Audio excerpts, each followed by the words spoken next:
Karena apa yang kita lakukan tidak semata-mata untuk Ketua DPRD serta Pansus Hak Angket DPRD DKI Rabu siang kembali menggelar rapat di gedung DPRD DKI di kawasan Kebon Sirih, Jakarta Pusat. Dalam rapat ini, Pansus memanggil dua pakar hukum tata negara, Irman Putra Sidin dan Margarito Kamis.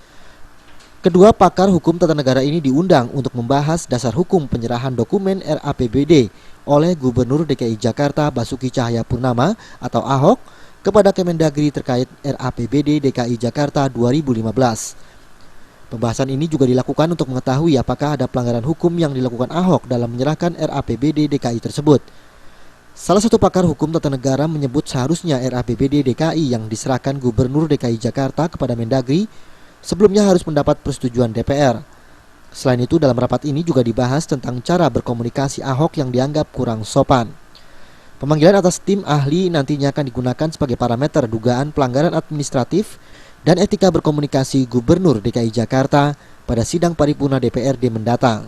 Tidak usah dana siluman, tidak usah bicara dana siluman.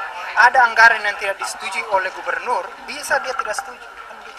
Sebenarnya tidak ada titik temu sejauh ini, masih susah untuk menemukan titik temu antara Ahok dan DPR. Tergantung hasil angket nanti, puzzle yang dia temukan nanti. Tetapi masih memungkinkan musyawarah. Saya bilang puzzle-nya kalau gambarnya bebek, jangan dikompromikan menjadi kambing itu. Kan kita ketahui bahwa RAPBD yang dikirim oleh eksekutif itu bukan hasil pembahasan. Oleh karena itu melanggar konstitusi, melanggar undang-undang. Terindikasi bahwa Pak Gubernur melanggar.